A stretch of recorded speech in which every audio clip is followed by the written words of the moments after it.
अस्सलाम वालेकुम नाज़रीन, मैं हूं शाहिद मेतला और आप मेरा डिजिटल चैनल देख रहे हैं। शाहिद खाकान अब्बासी के हवाले से खबरें आ रही हैं कि शायद वो कोई नई पार्टी बनाने जा रहे हैं। इसके हवाले से मैंने आज सुबह वीलॉग किया था और मेरा एनालिसिस था और उसकी मैंने वजाहत भी की थी कि मेरा एनालिसिस है कि शाहिद खाकान अब्बासी कोई भी नई पार्टी नहीं बनाने जा रहे हैं।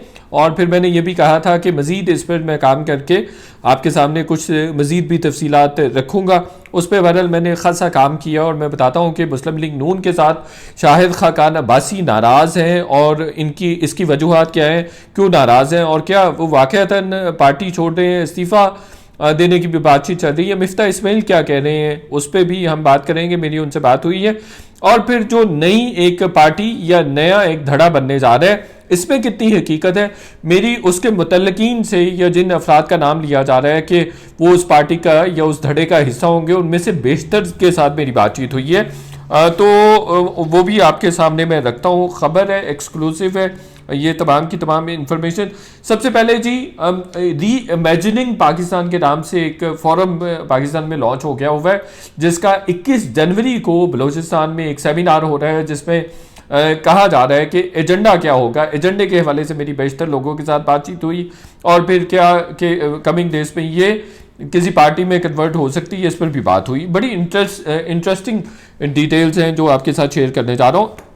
एजेंडा ये है इसका जी कि पाकिस्तान के असल मसाइल पर बातचीत करेंगे। पार्लियामेंट का एक तरह से ऑल्टरनेटिव फोरम ये मुहैया करने जा रहे हैं। उनका यही कहना है कि सियासत के अलावा भी किसी चीज़ पर बात होनी चाहिए, जो पाकिस्तान के रियल इश्यूज़ हैं, जो असल इश्यूज़ हैं, उन पर बात होनी चाहिए। ग्रैंड डायलॉग करने जा रहे हैं, ग्रैंड डायलॉग कंडक्ट करने जा रहे हैं इस फोरम के तहत कि ग्रैंड डायलॉग हो कि किसके पास पावर होनी चाहिए और एग्जीक्यूटिव पावर किसके पास होनी चाहिए। सेपरेशन ऑफ पावर के हवाले से भी बात होगी और मुल्क को किस तरह से आगे लेके जाना है, इस तरह से भी बात होगी। ये उसका वो कह रहे हैं कि एजेंडा है।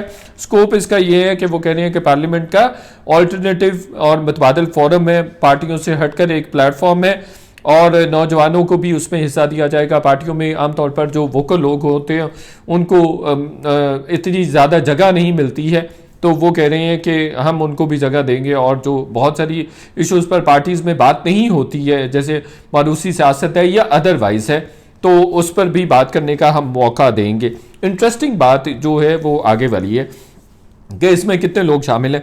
जो मेरी बातचीत हुई है इनमें से देखिए, सबसे पहले तो मैं नाम बता देता हूँ। इसमें शाहिद खाकान अब्बासी भी हैं, मिफ्ता इस्माइल भी हैं, मुस्तफ़ा नवाज़ खोखर भी हैं, शेख वकास अकरम भी है, अमीर लश्करी रईसानी भी हैं और मीर हवाइयों कुर्द भी हैं। इसके अलावा ख्वाजा होती भी हैं और कुछ और लोग भी हैं। जो मेरी इनमें से बेशतर लोगों से बात हुई है वो कह रहे हैं कि 30-40 लोग हैं जो इन सेमिनार्स का हिस्सा होंगे। 6 के करीब ये सेमिनार्स करवाने जा रहे हैं जो इस्लामाबाद, लाहौर, कराची और पेशावर वगैरह और कोयटा में होंगे।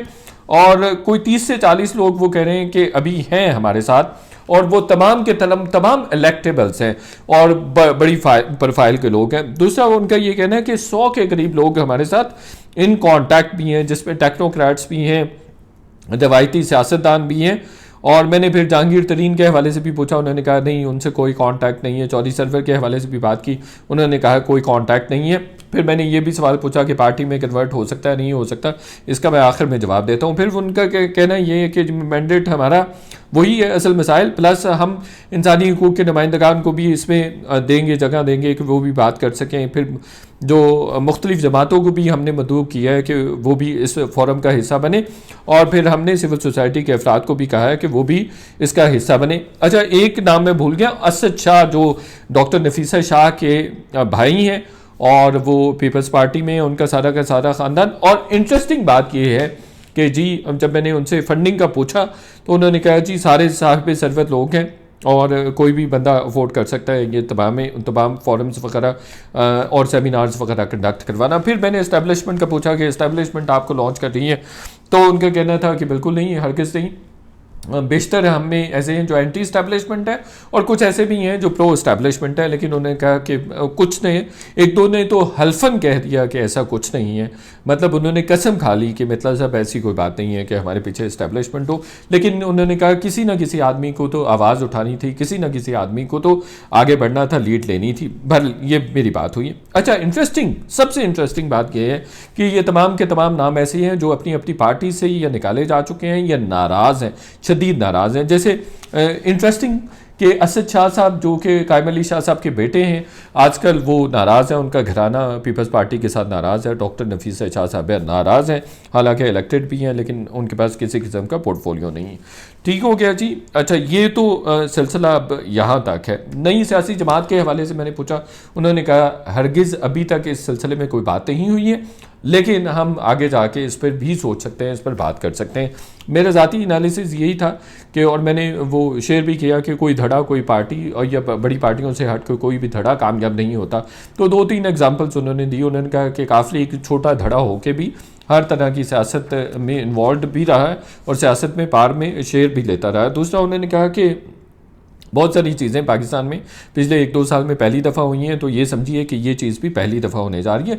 यानी जब मैंने पूछा कि पार्टी इस तरह से धड़े मेन पार्टियों, बड़ी पार्टियों से अलग होके तो वो सर्वाइव नहीं कर पाते, तो ये तो उनका जवाब था। बहरहाल मेरा अपना ज़ाती एनालिसिस ये है कि पार्टीज़ के लिए फंडिंग चाहिए होती है, प्रॉपर ऑर्गेनाइजेशनल स्ट्रक्चर भी चाहिए होता है, प्रोफाइल भी चाहिए होता है लोगों का। तो कोई धड़ा तो ज़रूर बन सकता है, लेकिन पार्टी का बनना खासा मुश्किल होता है। लेकिन ये क्लेम कर रहे हैं 100 के करीब हमारे पास लोग हैं, और पाकिस्तान में you never know about anything. ठीक हो गया जी। अच्छा, उधर आते हैं जी। मिफ्ता इस्माइल साहब से मेरी बात हुई, उन्होंने कहा जी मैं बिल्कुल पाकिस्तान मुस्लिम लीग नून नहीं छोड़ रहा हूँ। फिर शाहिद खाकान अब्बासी के बहुत ही करीबी लोगों से मेरी बात हुई है, वो कह रहे हैं कि जी कतन ये सवाल पैदा नहीं होता कि अब्बासी साहब इस्तीफ़ा दे दें या वो पाकिस्तान मुस्लिम लीग नून को छोड़ते हैं। वो कह रहे हैं 1988 से हमने मुस्लिम लीग के साथ अहदे वफा किया था और आज तक उसको निभा रहे हैं। लेकिन शाहिद खाकान अब्बासी के हवाले से मैं आपके साथ खबर शेयर करूं कि वो मुस्लिम लीग नून के साथ शदीद नाराज़ बहरहाल ज़रूर है। 3-4 चीज़ें नाराज़ हैं। एक तो मिफ्ता इस्माइल को हटाया गया, इस पर भी नाराज़ हैं। मरियम औरंग नवाज़ को जो चीफ़ ऑर्गेनाइज़र पार्टी का बनाया उस पर भी नाराज़ हैं। हुकूमत बनाने पर या हुकूमत ज्वाइन करने पर भी नाराज़ हैं, और जो एक तरह से एंटी इस्टेब्लिशमेंट बयानिया था वो उसको क्विट नहीं करना चाहते थे। लेकिन ये मेरे ज़ाती इल्म में बात है कि उनके जनरल बाजवा के साथ बहुत करीबी मुलाजिम थे, हमेशा से इस्टेब्लिशमेंट के बहुत करीब समझे जाने वाले सियासतदान रहे। शाहिद खाकान अब्बासी और इमरान खान साहब के बारे में मैं एक बात हमेशा करता हूँ, हर फोरम पर करता हूँ कि ये दो ऐसे पॉलिटिशियंस हैं जो ज़ाहरी तौर पर बड़े मासूम और भोले भाले और सादा नज़र आते हैं, लेकिन पॉलिटिकली बड़े ही इंटेलिजेंट लोग हैं दोनों। और ऐसा कभी नहीं होता कि इनको प्रीडोमिनेटली गेज कर लिया जाए या इनकी बात को एनालाइज करके बंदा कोई सही समत का तयन कर सके। तो ये मेरा ज़ाती एनालिसिस है उनके बारे में। फिर वो ये भी कि ख़ानदान को, शरीफ फैमिली को बहुत ज़्यादा तरजीह दी जा रही है टू सम एक्सटेंट। इस पर भी बात जो है शाहिद खाकान अब्बासी भी नाराज़ है, और मिफ्ता इस्माइल भी ये कहते हैं, उन्होंने बल्कि तलत हुसैन साहब के एक शो में भी कहा है कि जी ख़ानदान के लोगों को तरजीह दी जाएगी, ऐसे लोगों पे, कॉम्पिटेंट लोगों पे जो कि नहीं दी जानी चाहिए, मेरिट पे बात होनी चाहिए। तो उन्होंने कहा कि इस पर भी फैसला बहरहाल पार्टी में होना बहुत ज़्यादा ज़रूरी है। तो ये है जी आज का एक्सक्लूसिव वीलॉग। 2 चीज़ें और जाते जाते मैं कहना चाह रहा हूँ जी। नया बयानिया मुस्लिम लीग नून का आ रहा है जी। वो कह रहे हैं कि जी हम नया बयानिया ये देने जा रहे हैं कि जनरल कमर जावेद बाजवा, जनरल फैज़, इमरान खान, साकिब निसार और आसिफ सईद कोसा पाकिस्तान की मौजूदा हालत के ज़िम्मेदार हैं, और इससे क्या कामयाबी मिलेगी या नहीं मिलेगी। तो मेरा ज़ाती ख्याल है कि अगर ये बयानिया पाकिस्तान मुस्लिम लीग नून का होता है तो 10 इमरान खान और 10 PTI भी आ जाएंगी पंजाब में और पूरे मुल्क में। तो अगर इस बयानिए के साथ मुस्लिम लीग नून इलेक्शन में उतरती है तो मुस्लिम लीग नून को जीतने से और कामयाब होने से कोई नहीं रोक सकता। लेकिन मुझे शुबा है, मुझे लगता है कि जनरल बाजवा के अगेंस्ट उस तरह से फ्रंट फुट पे मुस्लिम लीग नून नहीं खेल सकेगी। बहरहाल अगर ये बयानिया होता है तो अनप्रेसिडेंटेड कामयाबी और पजीराई मिलेगी, चूँकि जब नैरेटिव को बार बार पिच किया जाता है तो डेफिनेटली उसका इम्पैक्ट भी होता है, परसेप्शन भी क्रिएट होती है। एक बहुत अच्छी तजवीज़ भी आ रही है PTM के फोरम्स पे, वो ये है कि इमरान खान साहब जिन 33 नशिस्तों पर लड़ने जा रहे हैं वहाँ पे जावेद हाशमी साहब के पेपर जमा करवा दिए जाएँ और PTM उनको सपोर्ट करे। तो ये था आज का वीलॉग देखने का बहुत शुक्रिया। आपसे रिक्वेस्ट है कि आप इस चैनल को सब्सक्राइब करें।